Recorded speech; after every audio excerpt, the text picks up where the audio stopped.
is confusion, and stormy clouds may hide a brighter light. But as we take our time in quiet self-communion, the world evolves, our magic dreams take flight.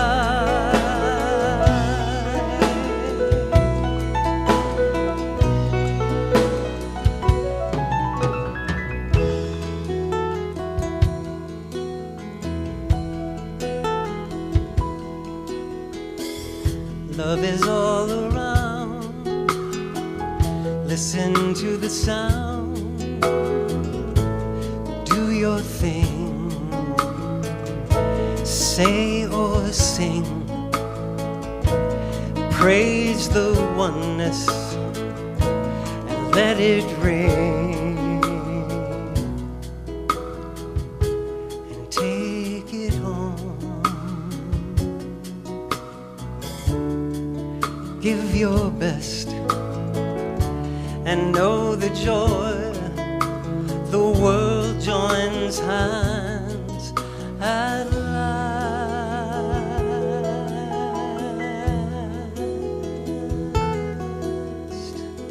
Listen to the sound.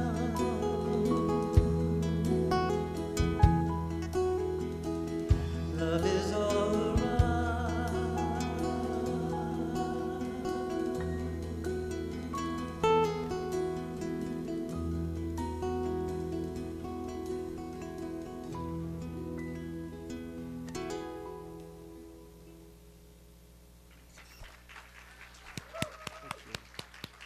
Thank you. Today, as Reverend Linda said in the beginning, welcome to Palm Sunday. Now, I was raised with Palm Sunday, and I'm not going to talk very much about it, but what I want to say is what the essence of Palm Sunday means to me. So just, if you weren't raised with it, let me just give you the cliff note. A week before, almost a week before Good Friday, Jesus returned on a donkey, not making a big fuss of things, but simply, clearly, focused, purposefully, following what he knew was his to do, and he returned. And in doing so, knowing what it was that he was doing, what he did was he proved to himself that he had vanquished his fear. That he had faced it, he had accepted it, and he had overcome it by the power of that love that's all around, of the power of that unity that he knew that he and the infinite, he would say, I and the Father are one. We language it a little differently, but it's the same story. We're one with that presence. And when we are so steeped in that oneness that we are able to face our deepest fear and doubt and move forward in faith, then we know that we're doing what we're born to do.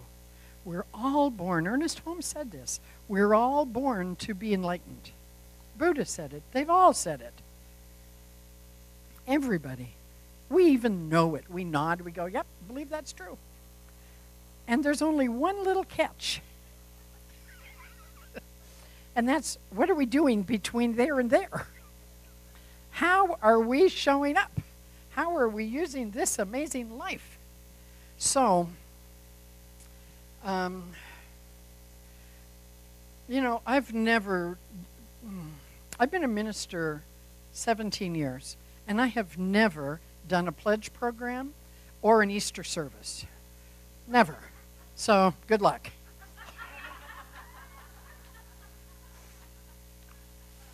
The thing is, because I have beginner's mind, I'm open to what really wants to happen, not what usually happens. And because I have no I'm not steeped in experience of you've got to do it like this.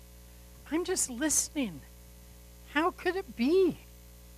And that's what we're all doing, you know. Reverend Linda picks a reading every week. She listens. She finds the right book falls off the shelf into her hands. Rick says, you know, when we're planning the service, he says, you know, I'm not sure what I'm going to do for special music. And I go, well, you know, I know you're listening. The perfect song will come. And of course it does. And that's the way it works when we're in the flow of this thing called life. And so I have 3 main points I want to give you today or share with you today. And the first is that Palm Sunday energy is being honored and celebrated around the world in probably about half of the population. Really. Because Orthodox Easter falls on the same as Christian Easter this year. And so between the Orthodox and the Christians, you know, that's pretty much half the population. And the focus is on that triumphant return to the self that knows that it knows. That's like the essence of faith, isn't it? Now, we all have challenges that we're facing. We don't have to ride in to some experience like Jesus did. But we do have to ride into our own, or stroll in, or be dragged in sometimes, or coming in kicking and screaming, or sometimes on our knees. However way we get there really does not matter. What matters is we say yes. And so the energy, you know, everything is energy, and the energy around this planet right now is the energy of transformation, of overcoming something big in our resistance, in our fear, in our doubt.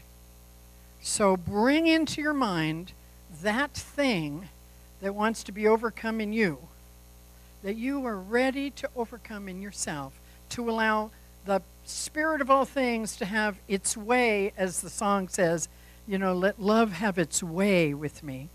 Let that love have its way with us so that we can vanquish our doubts and fears. This week, even today, you could do it. We all could. And that's the design of this week. So that's one thing. The second thing is that Pledge is a month-long program designed by Kathy Ann Lewis, who started her ministry right here on this stage. Or she was Pendergrast, I think, at that time. Yes. But this is who started this idea of Pledge. And Pledge is taking a stand to stand with the highest and best of this community and pledge our support for it. What can you count on me for? How much money will I give in this next year to the best of my understanding? Things can change and I can change my pledge, but I believe that I'm going to be able to do this. So that when we hear that, we know that we can begin to do that. We can begin to create a budget. We can begin to be responsible stewards of what wants to happen here. And, you know, we're planning for a senior minister. And it's going to take all of us to do pledge and to step into pledge. And last week I said that, you know, we're going to need to really do what we want to do. It's going to take about 15% more than we're doing now. And that's in our hearts, you know, to decide how do we do that. So today we're going to talk about pledge, but not just about what must I do, but really to notice that the process of pledge is the same as the way I'm designing it, that is, with this wonderful little packet. That the process of pledge is very much like the process of Easter, of this week, of transformation. Because thanks to the amazing ability of John Mazziati to listen when I asked him to draw something for me, he listened as any great artist can listen. He listened to the essence of what was underneath my words and what wanted to come through me that I didn't even know when I was talking to him. This is the power of spirit. And what's happening is this image is deepening my understanding of how science of mind works and how to teach it. And the more I work with it, the deeper it gets and the clearer I get. And it is so profound and so exciting to me. In this image is the whole thing. It's the wall, and it's the manifestation of possibility. And it is the practice that moves you from fear through the daily practice of whatever it is. As Audrey says, it's her ATM. Affirmations, treatment, and meditation.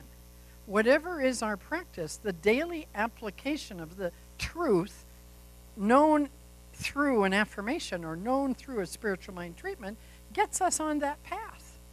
And when we're on that path, we're not paying attention to that wall, and we're focusing on a higher vibration, which is the possibility of the warmth of that light that's coming up out there from behind the mountains, and that is calling us. And when we put our focus on that thing which is calling us and take it off that thing which isn't working, what happens? We focus more there, there's more of that. It grows. That's science. So everything that we've done this month, there's a lot of things happening in this community this month. And particularly, there's a plethora of them happening this week. So I want to tell you about them and tell you how they fit to our theme of the day, which is spiritual practices brings the absolute to life. So just remember this line.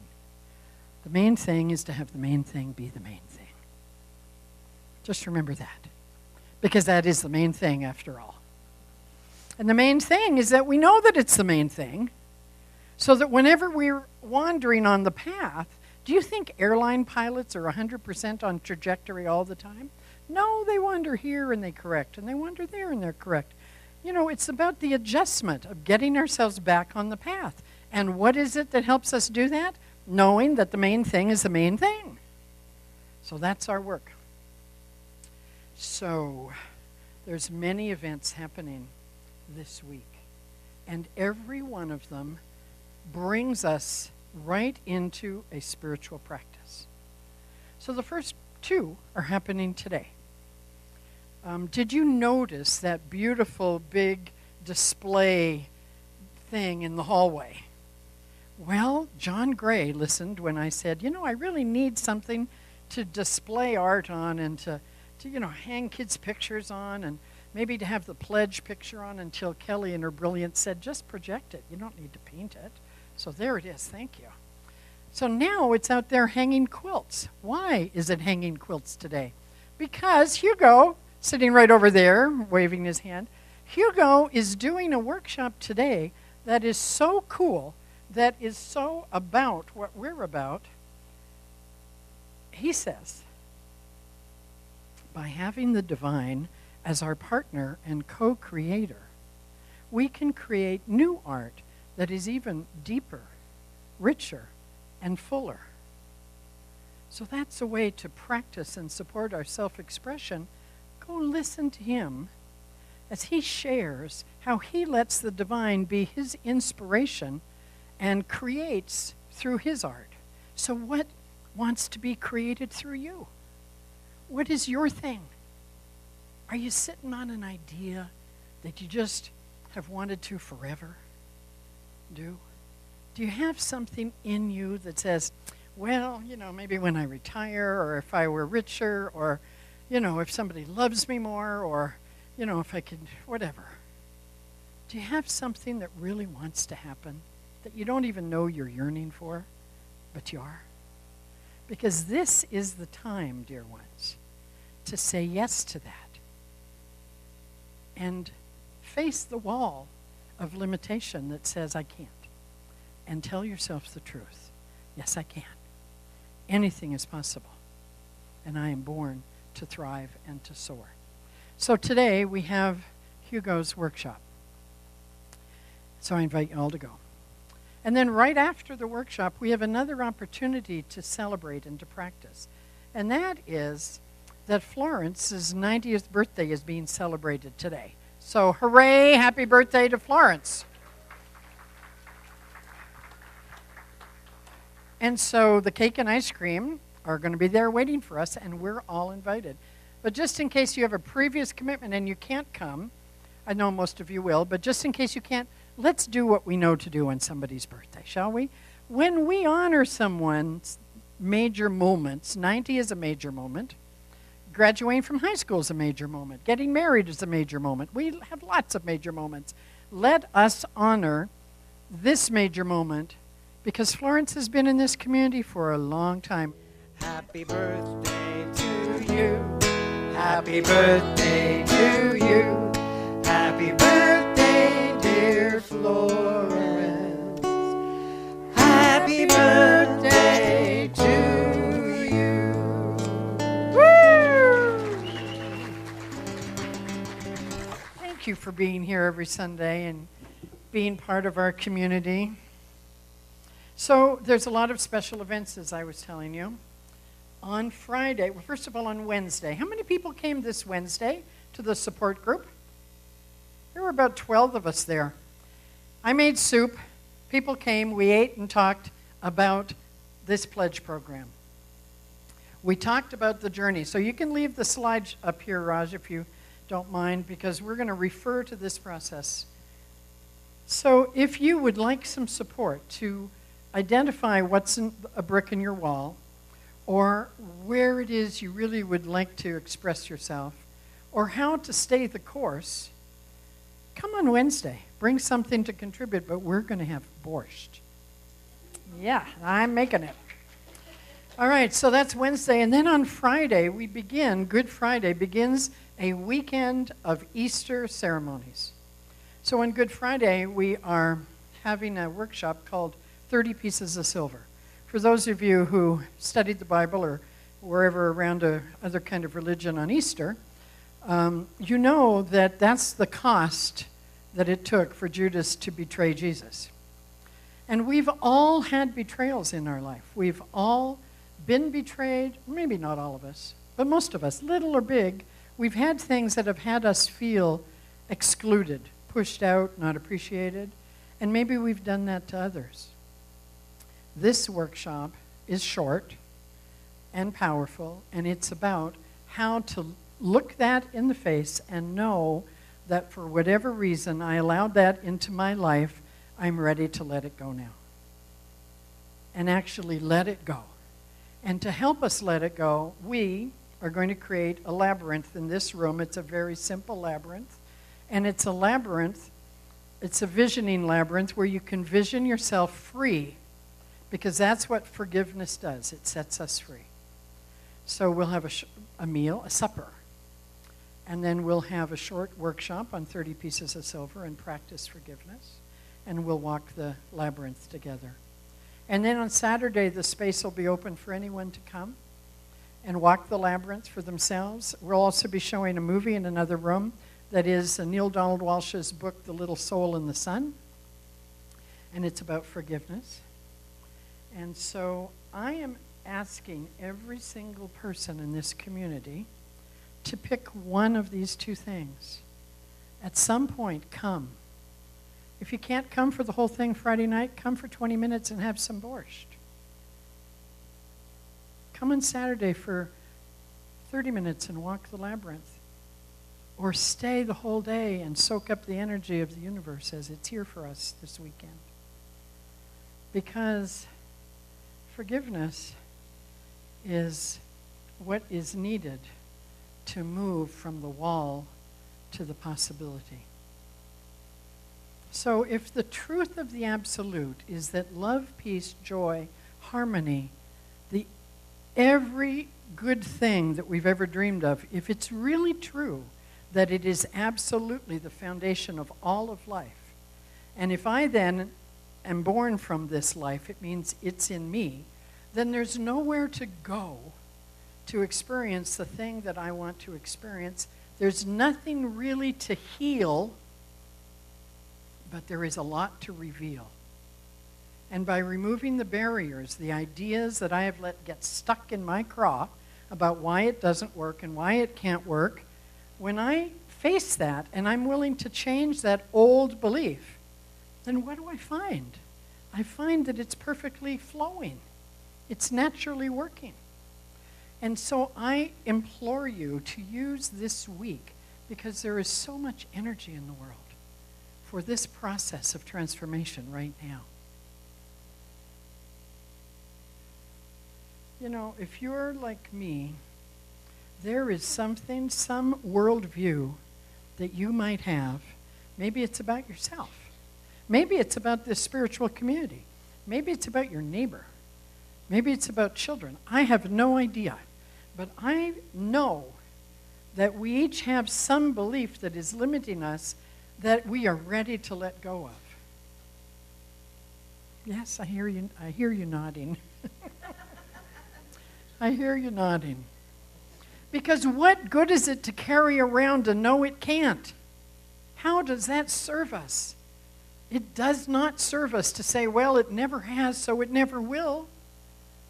Because what did Ernest Holmes say about that? He said, principle is not bound by precedent. That means whatever has happened before does not need to be happening now unless you insist on it.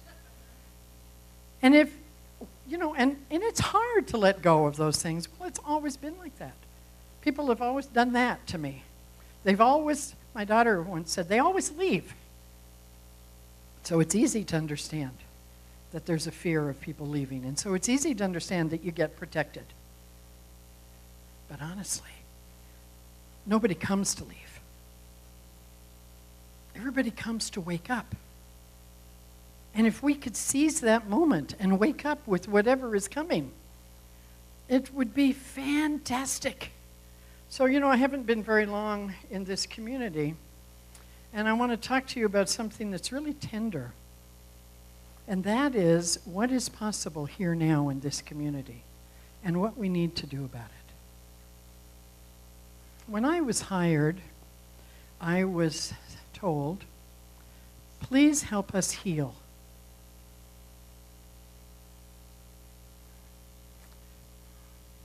I can't do that. Only we can do that. What I can do is I can call for the question.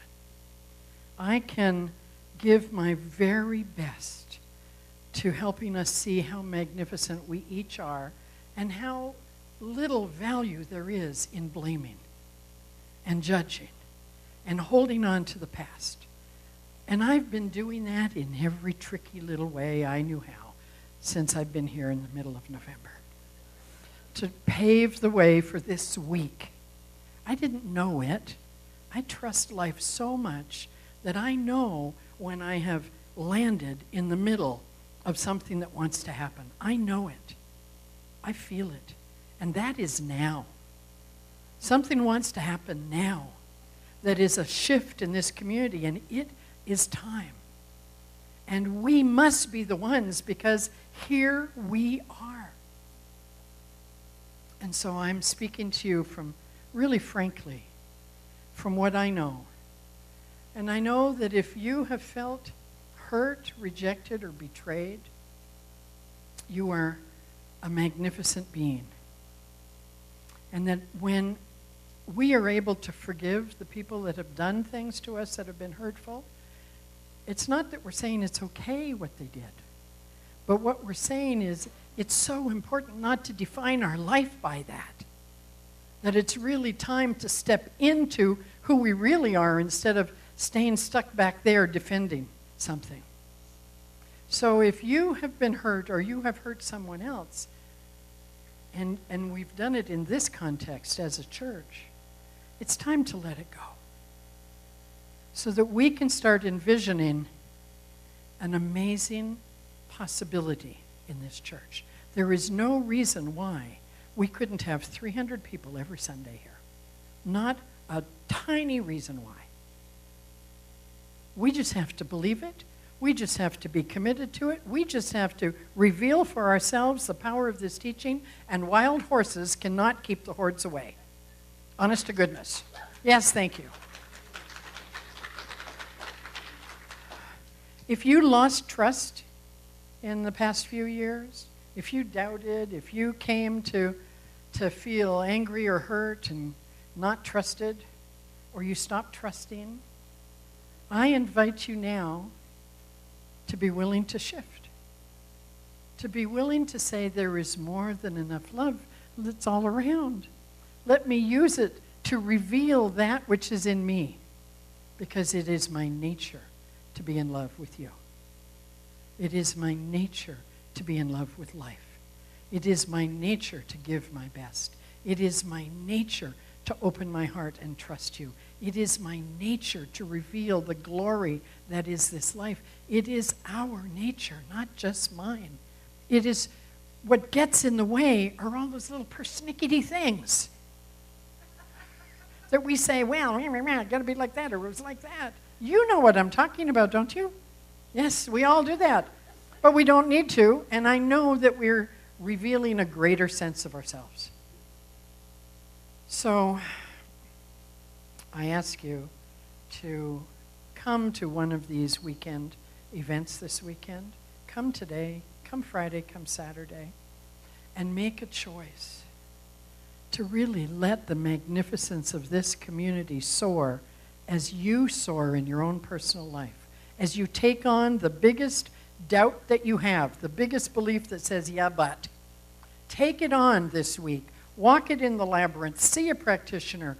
Forgive it. Let it go and find the power that is in you of this amazing love, because it's here for us. And there's no reason why, no good reason why we're not all celebrating and in love with each other and in love with life. I know this is true. So I thank you for being a space that allows me to talk so openly about things that may not be very comfy. We don't have to even say it out loud, but we can do it in our heart. We can find ourselves looking at someone that we've had an opinion about and putting your hand out and just saying, it's nice to see you today. And in that moment, you can heal the past. Honestly, you can. If you let yourself see.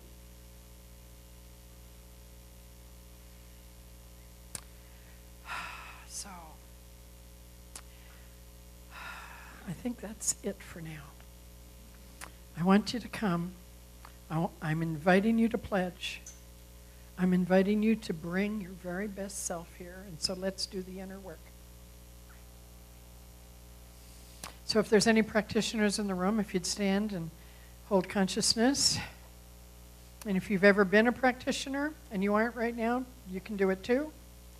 And if you want to be a practitioner and you're not quite there yet, please stand.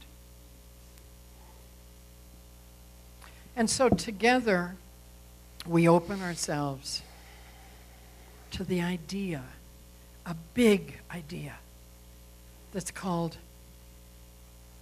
flow. I choose to flow with the infinite presence of life.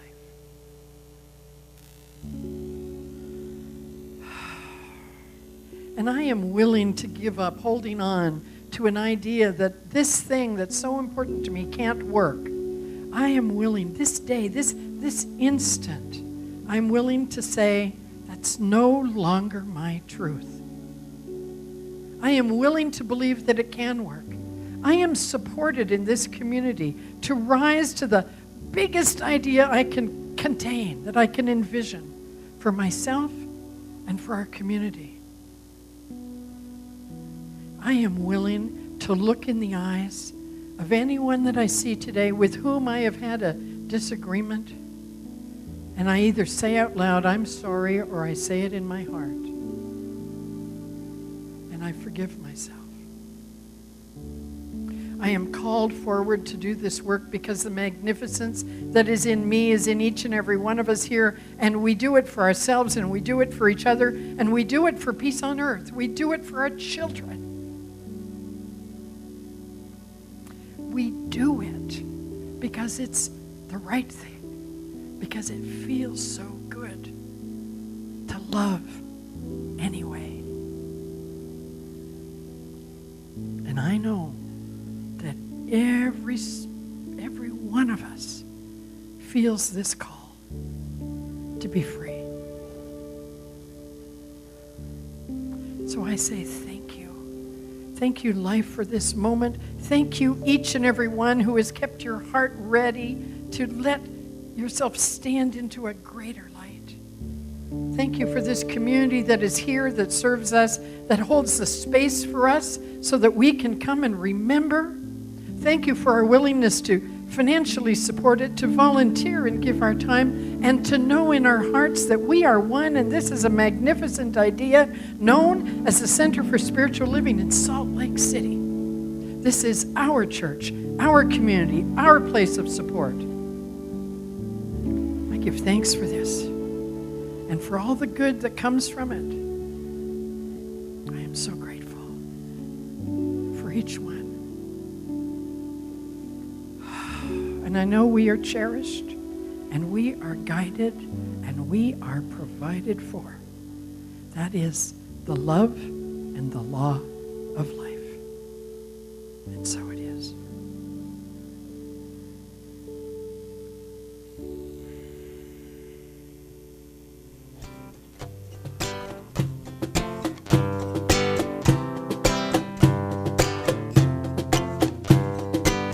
Some people quietly reveal in the manner of the meek. Some people shout the way they feel to a radical degree.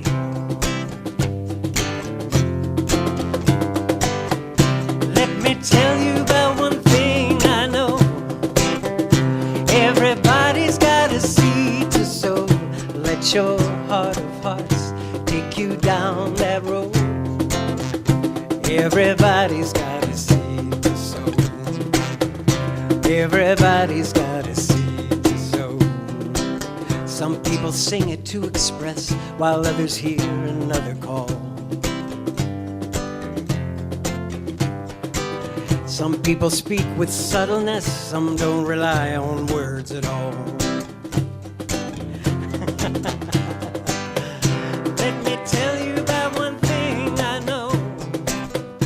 Everybody's got a seed to sow. Let your heart of hearts take you down